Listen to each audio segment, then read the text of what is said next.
ጥያቄ የመን ምንድነች የመን ለሳውዲ አረቢያ ምን ትሆናለች ብሎ የመንን ሞደርን ታሪክ እንኳን በደንብ አንብቦ እንትን ማለት ሲገባቸው አይ የመንን በተለይ ደግሞ ደቡብ የመንን በጣም ስትራቴጂክ ቦታ ነው ሌላም ሀብቶች እዛ አካባቢ ያሉ እነዚህን ተቆጣጥረን የራሳቸው ሽግግር መንግስት ፈጥሮ እንትን ብሎ ሁለት መርከብ ይዞ መሳሪያ ይዞ የመን በጠራራ ፀሐይ ገቡ መከላ የሚባለው ትልቁ ክፍለ ሀገር ሳውዲ አረቢያ እንዲነቁ ካደረጓቸው ኃይሎች አንዱ ፕሬዝዳንት ኢሳያስ ኤርትራው ነው ሳውዲ አረቢያ ሄደው ከበባ ላይ ናችሁ ይሄ ሰፈር እየተበላሸ ነው ያለው እናንተም በከበባ ላይ ናችሁ የመንን መውሰድ ማለት ለሳውዲ አረቢያ ከበባ ነው ምን ማለት ነው ይሄ ከበባ ኦሬዲ ሳውዲ አረቢያ በ1923 ነው እንደ አንድ ሀገር እንደ አንድ ጂኦግራፊ የተሰራቸው በደቡብ ከየመን ጠረፍ ጋር ያሉ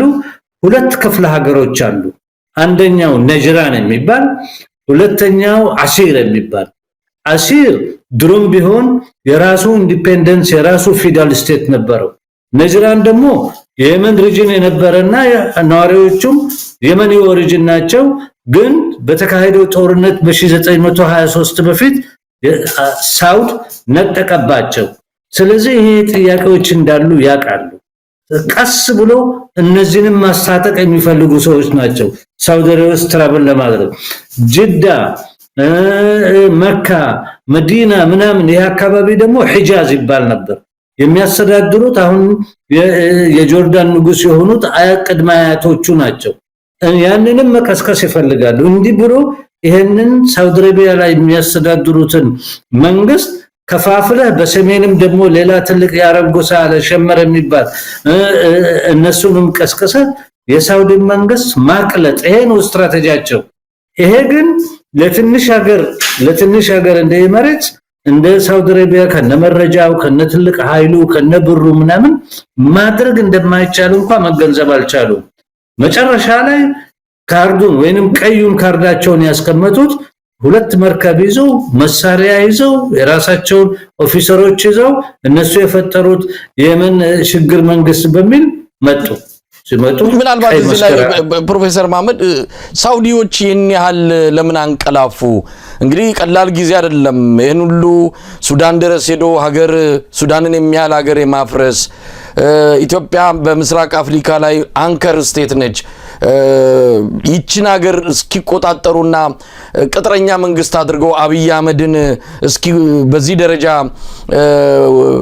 እስኪ ወስዱ ድረስ ሳውዲዎች ምን ነው ተኙ እንደው የተባበሩት አረብ ኤሚሬትስን አካይር ጠፍቷቸው ነው ወይስ የትም ማደርስም ብለው ከንቀት በመነጨ ነው ዛሬ ድንገት ባነው እርምጃ መውሰድ የጀመሩት አንድ ያልተገነዘቡት ምንድነው ከኤሚሬትስ ጋር የነበራቸው ዩናይትድ ፍሮንት ላለፈው 8 አመት የሙስሊም ብራዘርሁድ የሚባለውን የፖለቲካል ኢስላም ድርጅቶችን ይታገሉ ነበር ኤሚሬትም በነውስ ወከፍ ፈርስት ስቴጅ ላይ የነበረች ነች በዛ ላይ አላያንስ ነበራቸው ከዛም በመነሳት ነው ሁለቱም ተያይዘው ያኔ የዛሬ 8 አመት ኦልሞስት 9 አመት የመንን ደብድቦ ምን ብሎ እንትን ያሉት ግን አሁን ሊነቁ የቻሉበት ምክንያት ምንድነው የመን ጉዳይ ማለት ሳውዲን መንካት ማለት ነው መሳሪያ ይዘ መንግስት የሽግግር መንግስት አቋቋመ ደቡብ የመንን ይቆርጣለው ስትል ለሳውዲ አረቢያ ህልውናዋ አደጋ ላይ ይገባል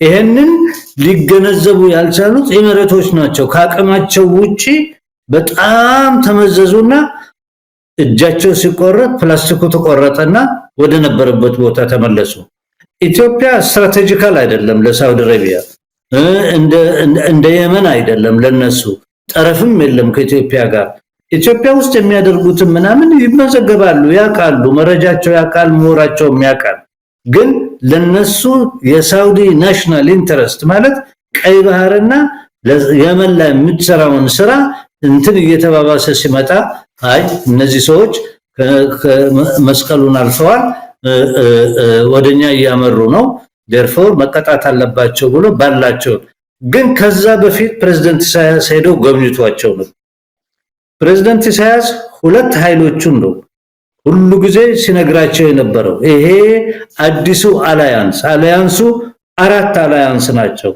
ኤሚሬትስ እስራኤል ፈረንሳይ አሜሪካ በስተጀርባ ያሉበት ነው።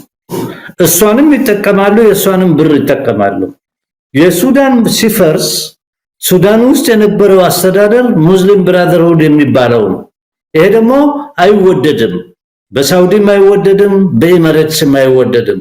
ሱዳን ፈርሳ እነዚህ አዲስ በቀጠር በኢሚሬትስ የሚረዱት ክፍሎች ጦርነቱን ጀምሮ አገሪቷን ሲያፈርሱ ይሄ መጀመሪያ እንዲነቁ ያደረጋቸው ከንክልፋቸው እንዲባንኑ ያደረገ። ግብጽም እኮ ተኝታ ነበር።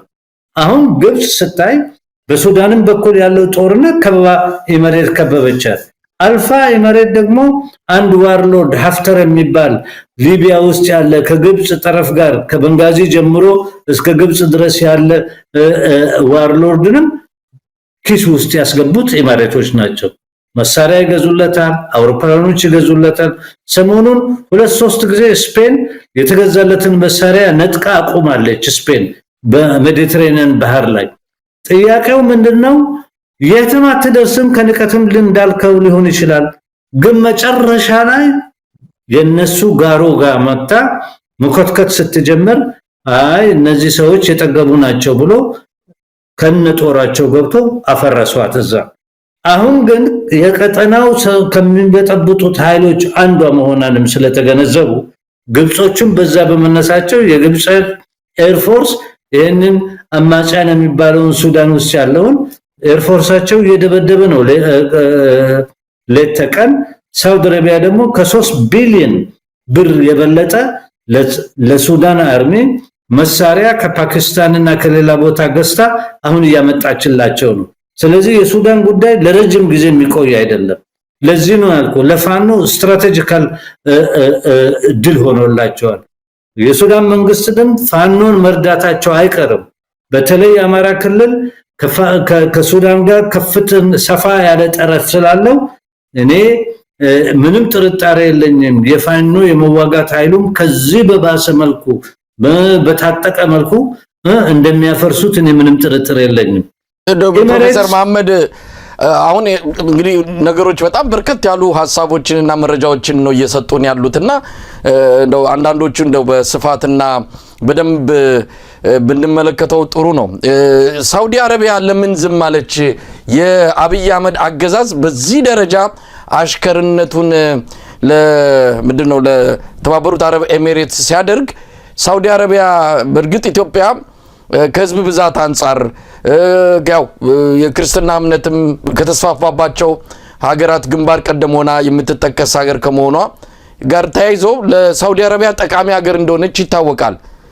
ለምንድነው የሳውዲ አረቢያ መንግስት አንድም ቀን ለአብይ አህመድ አስተዳደር በዚህ መልኩ ቅሬታ እንኳን እንዳለው እየዳቹበት ያለው መንገድ መጥፎ ነው ወይም ደግሞ በዚህ ደረጃ የኛን ብሔራዊ ጥቅም ይነካል ብለው አንድም ቀን ቅሬታ ሲያቀርቡም ሰምተን አናቅም? እንደውም የሁለቱ የሳውዲ አረቢያና የአብይ አህመድ ግንኙነት የተባበሩት አረብ ኤሚሬት ጋር እንዳለው እንኳን ባይሆንም ይህን ያለ የሻከረ ወይም ደግሞ መጥፎ ነው የሚባል አይደለም። ሳውዲ አረቢያ ፖለቲካውን አታነብም ወይስ ምንድነው ሚናዋ የነበረው ላለፉት 9 ዓመታት? ሳውዲ አረቢያ ላለፉት 33 ዓመታት ሳውዲ አረቢያ መጀመሪያ የነበራት ጥሩ ግንኙነት የምትለው በንጉሱ ጊዜ ነው፣ በጃንሆይ ጊዜ ነው። በዛን ጊዜ ሁለት የኢኮኖሚክ ኢንተረስት አብራ አድርጋ ነበር። ይሄ የሳውዲ ናሽናል ባንክ ከመመስረቱ በፊት ባንክ ኦፍ አቢሲኒያ የሚባለው እሱ ነበር የሳውዲ አረቢያን የባንክ ሲስተም ሲያደራጅላቸው የነበረው። በ50ዎቹ ነው ማጫወተ ያለው። ሁለተኛ ሳውዲ አረቢያ ለኢትዮጵያ ክብር ያላት ብዙ ጊዜ በኢትዮጵያ ጉዳይ ላይም ኒውትራል ሆና የምትቆም ሀገር ነች።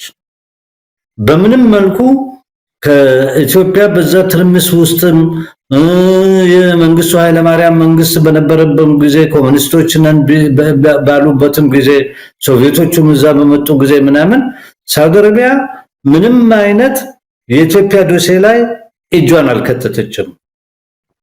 የነበሩት መንግስታትም ሳውዲ አረቢያ ጋር ያላቸው ግንኙነት የጉርብትና ግንኙነት በአመለካከትም ላይ ተዋወቁ ይችላሉ።